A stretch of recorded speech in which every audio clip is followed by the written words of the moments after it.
복되고 귀한 새벽입니다. 가을에 우리가 특별 새벽 기도회를 진행합니다. 여러분, 한 주 동안 우리가 기도하며 새벽을 깨우고 그렇게 우리의 삶을 다시 한번 하나님 앞에 결단하며 드리는 복된 시간이 되었으면 좋겠습니다. 특별 새벽 기도 시간에는요, 성경에 나오는 예수님을 만난 사람들이 그들의 인생이 어떻게 변화되어졌는지를, 또 그리스도를 만난다는 것이 무엇인지를 함께 한 명 한 명 생각하면서 그렇게 나누려고 그렇게 계획을 하였습니다. 오늘은 누군가 하면요, 나인성 과부 이야기입니다. 나인성 과부의 아들이 죽게 되어지죠. 그때 찾아오신 예수님이 그들을 만나주시는 이야기가 기록되어져 있는데, 오늘 말씀을 통해서 그 주님이 저 여러분을 만나주시는 축복과 은혜가 있으시기를 주님 이름으로 축원합니다. 오늘 본문에 보면 정말 큰 고통 속에 있는 한 여인 이야기가 나오죠. 나인성 과부 이야기입니다. 아들이 죽은 과부의 이야기죠. 그의 이름도 성경에 나오지 않습니다. 나인성에 한 사는 과부가 자기 아들이 죽게 되어져요. 그런데 예수님께서 마침 그곳을 지나가게 되어지죠. 나인성에 두 행렬이 있었습니다. 한 행렬은 예수님과 제자들의 행렬이었고요, 또 다른 행렬은요, 그 아들이 죽은 그 나인성 과부의 장례 행렬이었었어요. 두 행렬을 한번 생각해 보세요. 한쪽 행렬은 어둡고 칙칙하고 좀 죽음 앞에 모두가 고통스러워하는 행렬이었고, 또 한 행렬은 예수님과 함께 가는 예수님의 제자들의 무리는 그들은 소망이 있었을 것 같다라는 생각이 들었어요.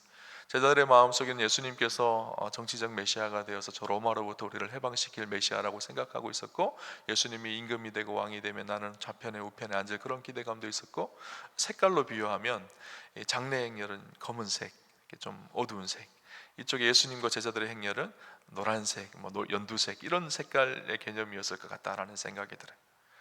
이 두 행렬이 서로 지나갑니다. 그때 예수님께서 이 고통 속에 흐느끼고 있는 나인성 과부를 찾아오시고 만나주시는 장면이 오늘 성경에 기록되어져 있죠. 그 나인성의 과부의 고통이 얼마나 컸을까요? 세상에 많은 고통들이 있지만 가장 큰 고통 중에 한 가지가 무엇인가 하면 자녀가 먼저 죽는 부모의 고통일 것입니다. 박완서 씨가, 소설가 박완서 씨가 쓴 책에 보면 한 말씀만 하소서라는 책이 있습니다. 그 책에 보면 자기 아들을 먼저 잃은 그 아버지의 애통하는 마음이 기록되어져 있어요. 실제로 자기 아들을 잃고 고통스러워했던 그 이야기를 일기처럼 기록해 놨거든요. 거기에 보면 이렇게 기록을 합니다. 눈을 뜨니 꿈이었으면 하는 몽롱한 착각을 즐길 새도 없이 아들이 이 세상에 존재하지 않는다는 사실이 너무 무서운 괴물처럼 가차없이 나를 육박해 왔다. 그 다음은 가슴을 쥐어뜯으며 미친 듯이 몸을 솟구치면서 울부짖을 차례였다. 그 일이 나에게 얼마나 중요한 의식인지 아무도 모른다. 목청껏 아들의 이름을 부르면서 통곡하면 소리와 함께 고통이 발산되면서 곧 환장을 하거나 무덤 같은 게 되어서 죽은 영혼과 교감할 수 있을 것 같은 예감에 사로잡히고는 했었다. 그러나 그런 경지까지 도달한 적은 없다. 번번이 그 직전까지 갔다가 되돌아오곤 했다. 환장은 아무나 하는 게 아니었다. 아들이 죽고 난 이후에 너무너무 고통스러워서 너무너무 힘들어서 울부짖는 아버지의 모습이 그게 기록이 되어져 있습니다. 사람들은 종종 그렇게 이야기하죠. 시간이 지나면 괜찮을 것 같아, 잊어버리라고 그렇게 사람들은 말하고 권면을 합니다. 그러면 그분이요, 박완서 씨가 소설에 이렇게, 그분이 쓴 글에 이렇게 얘기합니다. 어쩌면 그렇게 한결같이 잊으라는지 세월이 약이라는 소리를 들을 때처럼 격렬한 반감이 솟구칠 때가 없다. 그 애는 25년 5개월 동안 나를 행복하게 해주었다. 내 기쁨이요 보람이요 희망이요 기둥이었다. 어떻게 25년 5개월 동안이야 나를 기쁘게 해준 아들을 잊을 수 있을까? 그렇게 말할 수 있을까? 이렇게 이야기를 합니다. 우리는 고통이 찾아올 때 잊으라고 그렇게 이야기합니다. 시간이 해결해 줄 거라고 그렇게 이야기해 주고 있죠. 그러나 그 고통의 내면 깊숙한 곳은 시간이 해결해 주는 것은, 시간이 모든 것을 다 해결해 주는 것은 아니라는 생각을 해보게 되어집니다. 홀로 남은 어머니의 고통, 세상에 많은 고통들이 있지만 가장 큰 고통이 바로 자녀의 죽음에 대한 고통일 것입니다. 박완서 씨, 물론 고통은 다 주관적입니다. 개인에 따라서 모두 다 그 고통의 아픔과 크기가 다 다르죠. 박완서 씨의 고통도 참 큰 고통이었지만 저는 박완서 씨의 고통보다 나인성 과부의 고통이 훨씬 더 큰 고통이었을 거라는 생각이 들었어요. 박완서 씨는 뭐 직업도 있었고 유명한 사람이었고 또 다른 자녀들도 있었잖아요. 그런데 이 나인성 과부의 고통은요, 당시 과부는 가난하고 연약하고 연약한 자들의 상징이 과부였거든요. 직업도 없고 사람들에게 천대받던 그런 여인이었었어요. 이 여인의 유일한 희망은요, 이 하나뿐인 아들이었을 것입니다. 그 아들에게 소망을 걸고 살았던 여인이요, 나인성 과부였었어요. 그런데 그 아들이 죽게 되어진 것이죠. 비탄에 잠긴 어머니의 마음을 어떻게 헤아릴 수가 있을까요? 근데 예수님께서 오늘 이 여인에게 다가가십니다. 그리고 최고의 고통이라고 할 수 있는 아들을 잃은 과부에게 다가가셔서 그를 회복하시는 장면이 성경에 기록되어져 있죠. 예수님께서 오늘 참 이상한 말을 하세요. 오늘 보면 13절을 보면요, 이렇게 기록을 합니다. 주께서 과부를 보시고 불쌍히 여기사 울지 말라 하시고. 예수님 뭐라고 말씀하시죠? 울지 말아라, 그렇게 말씀하세요. 여러분, 장례식장에 가보셨죠? 장례식장에 가서 뜻하지 않은 죽음, 그런 죽음 앞에서 통곡하며 곡하며 우는 분들을 보신 적이 있으실 거예요. 제가 기억에 남는 장례가 하나 있는데요, 가장 제가 목사니까 장례를 많이 치르기도 하고 예배를 인도하기도 하는데 가장 힘들었던 장례가요, 아는 한 장로님이신데 그 아들이, 청년인 아들이 먼저 죽은 거예요. 그 장례를 치르는데 너무 힘들더라고요. 입관을 하는데 그 아들이 시신을 붙들고 통곡하며 우는 그 아버지의 모습을 보고 마음이 너무 아프더라고요. 그런데 제가 가서 그 장로님한테 울지 마십시오 이렇게 말하는 것 자체가 굉장히 우스운 일이잖아요. 그런데 예수님께서요, 지금 그런 상황이에요. 울지 마십시오, 울지 마라, 그렇게 이야기하죠. 우리가 보통 그런 어려움을 겪었을 때 어떡하지? 뭐라고 말해주지? 뭐라고 할 말도 없잖아요. 그냥 할 수 있는 것은 옆에 가만히 서 있는 것밖에 할 수 없잖아요. 근데 예수님은 특이하게 울지 마세요, 그렇게 울지 마라, 그렇게 이야기를 하세요. 이 말을 어떻게 보면 이 과부에게는 굉장히 더 힘든 말이 되어질 수 있겠다라는 생각이 들었어요. 이렇게 슬프고 이렇게 고통스럽고 이렇게 처절하고 이렇게 낭망스러운데 오히려 마음껏 우십시오, 이것이 더 위로가 되지 않을까라는 생각도 해봐요. 그런데 예수님께서 왜 울지 말라고 하셨을까요? 이 울지 말라라고 한 이유는요, 그렇게 말할 수 있는 두 가지 가능성이 있겠다라는 생각이 들었어요. 하나는 이 사람이, 예수님이 너무 철이 없어서 세상 물정을 몰라서 그 사람의 아픔이 고통이 무엇인지 몰라서 울지 말라 그렇게 말했을 수도 있을 것이고요. 또 하나는 예수님은 엄청난 대안을 가지고 계셨기 때문에, 이 문제를 해결하실 수 있는 분이셨기 때문에 그래서 울지 말라고 하셨을 수도 있을 거예요. 전자일까요, 후자일까요? 후자겠죠, 그죠? 이후에 예수님께서 그 능력이 무엇인지를 함께 말씀을 통해서 나눌 것인데요. 그리고 난 후에 예수님은 독특한 행동을 합니다. 이해할 수 없는 행동을 하시는데요, 그것이 무엇인가 하면 아들의 관에 손을 댑니다. 여러분, 당시 유대인들은요, 죽음에 손을 대는 것을 부정한 것으로 생각을 했어요. 그래서 죽음에 손을 댈 수가 없었습니다. 그래서 오늘 성경에 보면 이 장례 행렬이, 예수님이 손을 대는 것을 보고 장례 행렬이 멈춥니다. 사실은 우리가 장례 행렬이 지나간다고 해서 관에 손을 댔다고 해서 장례 행렬이 멈추지 않잖아요. 그런데 이 일이 굉장히 특이하고 이상한 일이었기 때문에 사람들이 관에 손을 대는 것, 예수님이 손을 대니까 멈췄어요. 왜냐하면 이 이스라엘 백성들은 정결 예식이 있죠. 부정이 전염된다고 생각을 했거든요. 그래서 장례를 치르는 사람들은 장례를 치르고 나서 정결 예식을 다 해야 합니다. 그래야지 거룩하게 다시 회복되어지는. 그래서 예수님께서 이 관에 난데없이 손을 대니까 사람들이 다 깜짝 놀랍니다. 관에 손을 대면 안 돼, 죽음에 손을 대면 안 되는 일이었는데 예수님께서 손을 대신 거예요. 예수님께서 이와 비슷한 일들을 또 행하시는 장면이 나오는데 마태복음 8장 2절에 3절에 보면 나병 환자에게 손을 대는 장면이 나옵니다. 마태복음 8장 2절 3절에 이렇게 기록을 하고 있는데요, 한 나병 환자가 나와 절하며 이르되 주여 원하시면 저를 깨끗하게 하실 수 있나이다 하거늘 예수께서 손을 내밀어 그에게 대시며 이르시되 내가 원하노니 깨끗함을 받으라 하시니 즉시 그의 나병이 깨끗하여진지라. 나병 환자에게 예수님께서 손을 대세요. 나병 환자의 온몸에 고름이 나고 상처 투성이고 상처가 옮겨받고 손가락 발가락이 떨어져 나가고, 그런 부정한 사람에게 손을 댄다는 것 자체가 그 부정이 자기에게 전염되어지고 그 부정 때문에 자기도 부정하게 되어지는 그런 상황이었잖아요. 그런데 예수님께서 손을 댑니다. 손을 댄다라는 말은 의미가 무엇일까요? 내가 내 인생에 간섭하겠다라는 것 뜻이거든요. 내가 내 인생에 개입하겠다라는 뜻이거든요. 내가 내 인생에 참여하시겠다라는 뜻이에요. 예수님께서 너의 슬픔과 너의 고통과 너의 아픔에 함께 동참하겠다라는 말이 그 의미예요. 오늘 나인성 과부 자기 아들의 시신을 관에 넣고 장례의식을 치르며 마을 밖으로 나가는 그 관에 예수님께서 손을 대셨습니다. 그 의미는 너의 슬픔과 너의 고통과 너의 아픔에 내가 참여하겠다, 그렇게 말씀하시는 것이었어요. 예수님의 손을 대고 놀라운 기적이 일어나죠. 이 청년이 살아납니다. 예수님은 자신에게 사랑도 있었고 능력도 있었다라는 것을 드러내시고 나타내시죠. 부정한 것에 손을 대는 것, 있을 수 없는 그 일을 행한다라는 것은 예수님 안에 사랑이 있었다, 사랑이 큰 사랑이 있다라는 의미이기도 하고, 동시에 그 사람이 살아났다라는 것은 예수님 안에 큰 능력이 있으신 분이 우리 예수님이라는 사실을 이야기하고 있죠. 오늘 본문을 통해서 우리가 좀 깊이 고민해야 될 것이 우리의 삶의 진실이 무엇인지, 예수님은 우리를 어떻게 찾아오는지, 고통 중에 있는 우리를 어떻게 만지시는지를 좀 본문을 통해서 알 수 있을 것 같다는 생각이 들어요. 우리가 먼저 오늘 분명히 해야 될 것이 있는데, 우리 삶에 피할 수 없는 것이 고통이라는 사실이에요. 여러분, 아마 저와 여러분의 인생 가운데 고통이 한 번도 없었던 적이 있으신 분이 있을까요?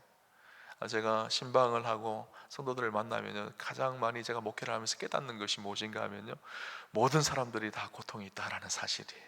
그렇죠? 어떤 분들은 목사님 지금 고통이 없는데요 라고 말씀하시는 분이 있을지 모르겠어요. 그러나 과거에 있었거나 아니면 곧 올 것입니다. 그렇죠? 우리는요 다 고통이 있어요. 아픔이 있어요. 세상에 고통이 없는 사람은 없습니다. 아니, 고통은 누구나 다 당하게 돼 있어요. 마지막 우리가 다 죽음이라는 고통을 다 통과하거든요.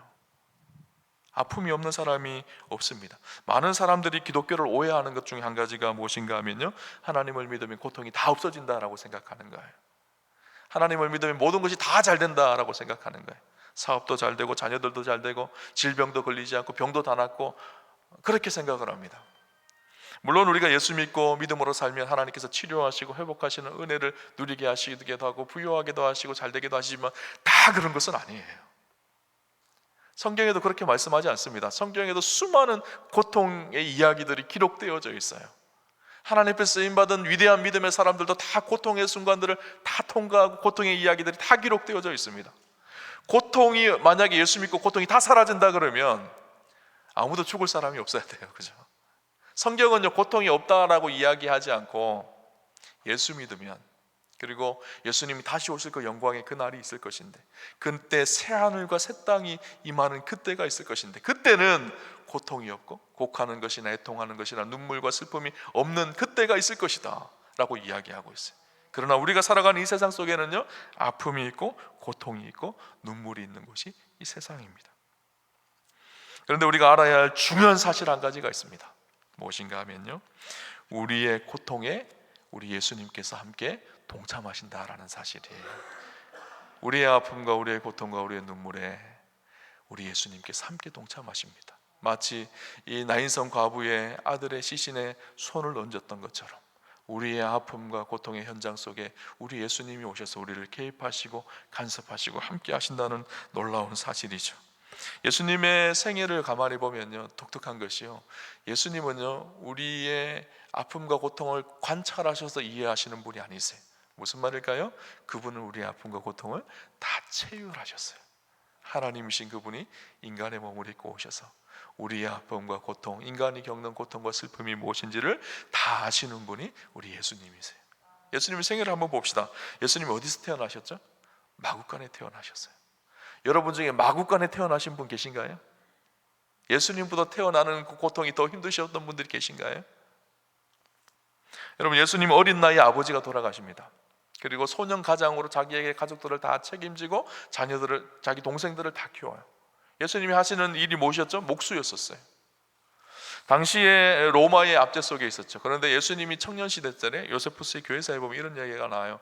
이 로마에 대한 이 반란이 일어나기 시작합니다. 유대인들이 로마의 반란을 일으켜서 로마가 그것을 제압하고 그 반란을 제압하는 일이 일어나면 그 반란을 일으킨 사람들을요 한꺼번에 다 십자가에 못 박는 일이 이스라엘에 있었어요. 예수님 십자가에 못 박힌 분이 예수님만 있었던 것이 아니라 당시에 로마의 사형의 방법이 십자가였거든요. 그런데 예수님이 청소년 시절에 아버지가 돌아가시고 아마 목수였을 때 이스라엘의 반란을 제압하기 위해서 그 반란을 일으킨 사람들을 다 십자가에 못 박는 사건이 기록되어져 있어요. 당시 한 200명의 300명의 사람들이 다 십자가에 못 박혔습니다. 예수님의 직업이 뭐였죠? 목수였잖아요. 목수가 하는 일이 무엇일까요? 십자가 만드는 일이었거든요. 그러니까 아마 200명 300명이 십자가에 죽을 때 아마 모르긴 몰라도 예수님께서 그 당시에 목수들을 다 불러서 십자가를 만들지 않았을까? 예수님께서 그 십자가를 직접 만드는 일을 하시지 않았을까라는 생각도 해봅니다. 예수님은요 시대적 아픔을 알고 계셨어요. 로마의 압제 속에 우리 민족이 당하는 고통과 아픔이 무엇인지를 알고 계셨던 분이에요. 체휼하신 분이에요. 예수님께서 공생의 사역을 시작하셨을 때도 마찬가지입니다. 예수님 공생의 사역을 시작하셔서 말씀을 전하실 때 수많은 유대인들의 핍박을 받고 어려움을 당하고 살해 위협을 당하며 고통 속에서 사역을 하셨어요. 예수님이 십자가에 달려 돌아가실 때 사랑한 제자들로 배반을 당하고 배신을 당하는 일을 했습니다. 배신을 당하였습니다. 뿐만 아니라 십자가에 돌아가실 때 억울한 누명을 쓰고 억울한 재판을 당하고 십자가에 달려 돌아가셨어요. 십자가에 달려 돌아가실 때 모든 고통과 아픔을 다 당하셨어요. 죽음의 고통이 무엇인지 아는 하나님이셨어요. 그런 하나님께서 우리의 아픔을 다 체휼하신 거예요. 그러면서 우리가 고통 속에 있을 때 내가 너의 아픔이 무엇인지 안다. 나도 너의 아픔과 고통을 다 체휼하였다. 그리고 그 아픔에 동참하시고 함께 하시는 분이 예수님이세요. 예수님 정말 이상한 분이세요. 하나님의 아들이셨지만 인간의 몸을 입고 이 땅에 오셔서 궁궐에 태어나시거나 아주 현자의 자녀로 태어나서 그렇게 많은 사람들에게 칭송을 받으면서 그렇게 계셨던 것이 아니라 우리의 아픔과 고통을 다 하시고 그 모든 고통을 체휼하셨던 분이 우리 주님이시죠. 그 주님이 우리에게 오셔서 울지 마라 그렇게 말씀하십니다. 울지 마라 라는 뜻에는요 몇 가지 의미가 포함되어져 있습니다. 첫째는 무엇인가 하면요 절망하지 마세요. 끝이 아닙니다. 울지 마라. 이 고통이 내 인생의 끝이 아니다. 그렇게 말씀하시는 말씀이에요. 우리는 고통이 끝이라고 생각하여서 좌절하고 낙심하고 절망합니다. 그러나 고통이 끝이 아닙니다. 오히려 절망의 순간, 고통의 순간 주님은 우리를 찾아오셔서 주님을 만나게 하시죠. 여러분 인생 가운데 가만히 보세요. 내가 잘 될 때, 부유할 때 예수님을 만났나요? 아니면 고통 속에 절망 속에 있을 때 주님이 누구신지를 알고 만났나요? 많은 사람들이요 절망 속에서 주님을 만납니다. 왜 그럴까요? 절망 속에 자기가 누구인지를 인식하기 때문에 내가 누구인지를 알고 세상이 어떤 곳인지를 압니다. 그 전까지는 세상에 소망을 두고 살아요. 세상은 희망이라고 생각합니다. 근데 절망을 경험하고 나면요 세상이 희망이 아니구나, 세상은 절망이구나, 고통이구나 라는 것을 알게 되어져요. 세상에 소망을 두지 않습니다. 그리고 누구를 만나죠? 하나님이 어떤 분이신지를 알게 되어져요. 아, 하나님이 나를 사랑하시는구나 알게 되어지죠. 여러분 울지 마세요, 울지 마라 하는 말씀 앞에는 절망하지 마세요, 끝이 아닙니다. 그 의미가 담겨져 있습니다.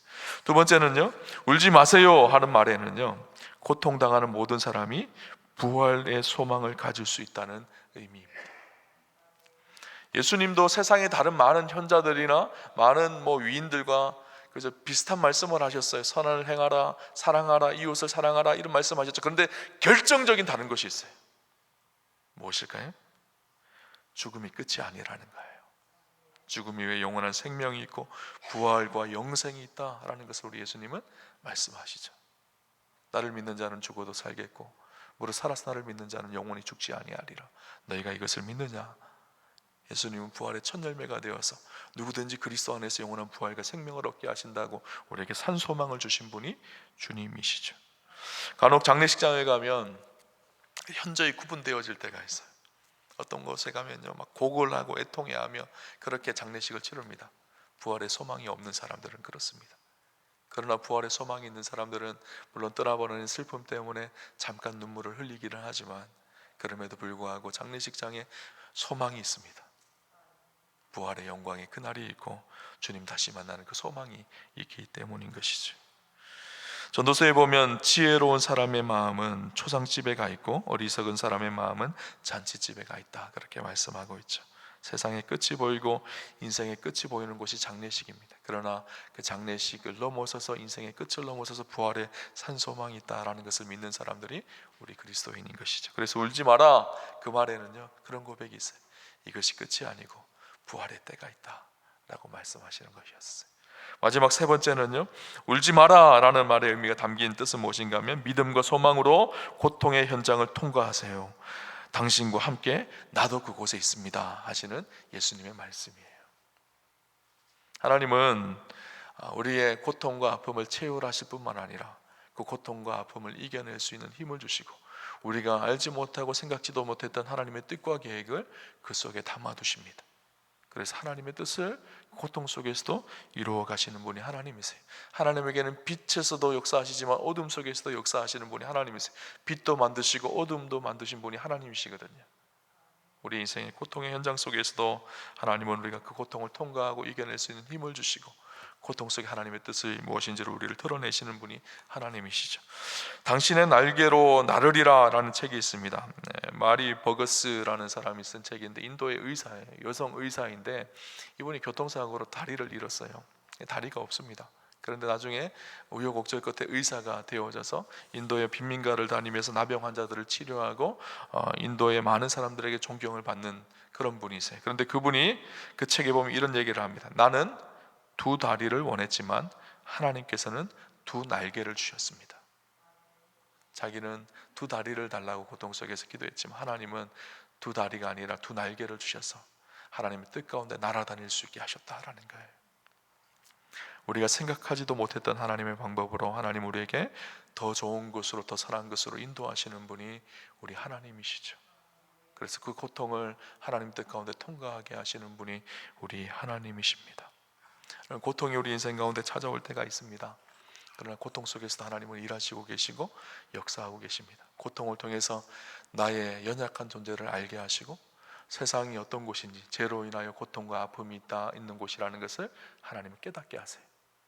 세상에 소망이 있는 것이 아니라 하나님께 소망이 있다라는 것을 알게 하시는 분이 하나님이시죠. 그리고 그 하나님이 누구신지를 고통 속에서 알게 하시는 것이죠.